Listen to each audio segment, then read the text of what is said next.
আসসালামু আলাইকুম। আপনি মিশকাত শরীফের 10 নম্বর হাদিস বলবেন। বলেন। আল মুসলিমুনা সালিমাত মুসলিমুনা বিল্লিসানিহি হাদিস শরীফের অর্থ খাঁটি মুসলমান ওই ব্যক্তি যার হাত ও মুখ হইতে অপর মুসলমান নিরাপদ থাকে। সকলে বলেন মারহাবা।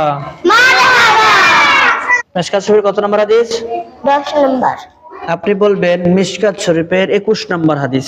আপনি বলবেন মিশকাত শরীফের 21 নম্বর হাদিস। আলহামদুলিল্লাহ আল্লাহ আলহামদুলিল্লাহ। আপনি হাদিসটার অর্থ বলেন।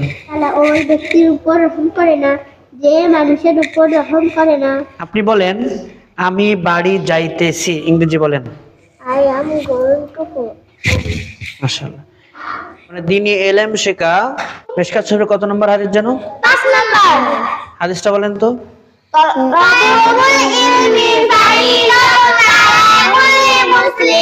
কত নম্বর হাদিসে এই কথাটা বলা হয়েছে যে আমার পক্ষ থেকে একটা বাণী হলেও অপর মুসলমানের কাছে পৌঁছায়া দাও? এই হাদিসটা কত নম্বর হাদিস জানো? মিশকাত শরীফের কত নম্বর হাদিস? এই হাদিসটা বলেন তো।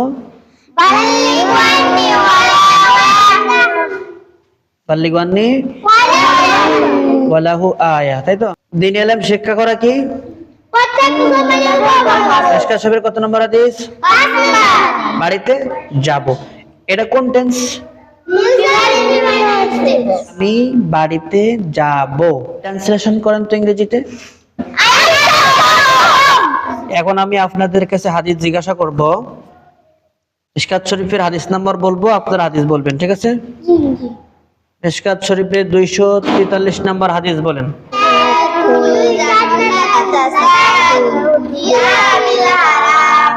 হাদিস শরীফের অর্থ আপনি বলেন। হারাম ভক্ষণকারী কি জান্নাতে প্রবেশ করবে না? আপনি বলেন মিশকাত শরীফের 94 নম্বর হাদিস বলবেন। আউয়াল মা ইউহাসাবু বিহিল আবদু ইয়াউমাল কিয়ামাতি সালাহ। বলেন এই হাদিসের অর্থ বলেন। দিন সর্বপ্রথম নামাজের হিসাব হইবে। আবার বলেন। কিয়ামতের দিন সর্বপ্রথম নামাজের হিসাব হইবে। আপনি বলবেন মিশকাত শরীফের 21 নম্বর হাদিস। আপনি বলবেন মিশকাত শরীফের 21 নম্বর হাদিস। আলহামদুলিল্লাহ আল্লাহ আলহামদুলিল্লাহ। আপনি হাদিসটার অর্থ বলেন। আল্লাহ ওই ব্যক্তির উপর রহম করে না যে মানুষের উপর রহম করে না। আপনি বলবেন, এদিকে তাকান, রাহাত। আপনি বলেন আমি বাড়ি যাই, এটা কোন টেন্স? আমি বাড়ি যাই, এটা কোন টেন্স? Present indefinite. আপনি বলেন আমি বাড়ি যাইতেছি, এটা কোন টেন্স? Present continuous tense. আপনি বলেন আমি বাড়ি যাইতেছি, ইংরেজি বলেন। I am going to go. মাশাআল্লাহ। টেন্স আপনি বলেন আমি মাদ্রাসায় যাইবো, কোন টেন্স? Future tense. কি টেন্স? Future tense.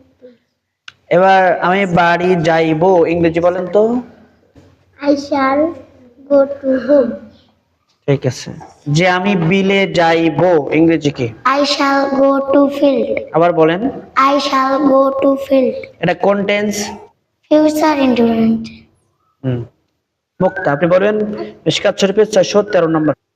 মান সমাতানাজা হাদিস শরীফ। হাদিস শরীফের অর্থ আপনি বলবেন। হাদিস শরীফের অর্থ কি?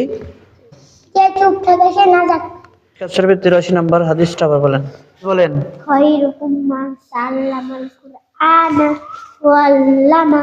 হাদিস শরীফের অর্থ তোমাদের মধ্যে সর্বোত্তম ওই ব্যক্তি যে কুরআন মাজিদ শিক্ষা করেন এবং অপরকে শিক্ষা দেন। আপনাদের কাছে প্রশ্ন করব, প্রশ্ন করার সাথে সাথে উত্তর দিবেন। আমি বাড়ি যাই, ইংরেজি বলেন। আমি বাড়ি যাইবো, ইংরেজি বলেন। এই আজ গো টু হোম, এটা কোন টেন্স? Past tense. জোরে বলেন। I am going to home, কোন টেন্স?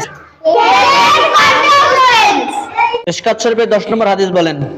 আল মুসলিমান সালিমাল মুসলিমুনা বিলিসানিহি ওয়া ইয়াদিহি। হাদিস শরীফের অর্থ বলেন তো। হাদিস শরীফের অর্থ খাঁটি মুসলমান ওই ব্যক্তি যার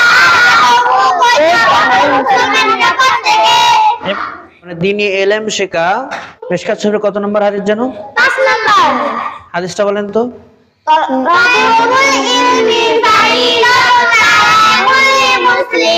তার মানে দ্বীন ইলম শিক্ষা করা কি? তার মানে দ্বীন ইলম শিখতে হবে, তাই না? মিশকাত শরীফের কত নম্বর হাদিসে এই কথাটা বলা হয়েছে যে আমার পক্ষ থেকে একটা বাণী হলেও অপর মুসলমানের কাছে পৌঁছায়া দাও? এই হাদিসটা কত নম্বর হাদিস জানো? মিশকাত শরীফের কত নম্বর হাদিস? এই হাদিসটা বলেন তো। বাল্লিগু আন্নি ওয়ালাহু আয়া, তাই তো? দ্বীন ইলম শিক্ষা করা কি? মিশকাত শরীফের কত নম্বর হাদিস?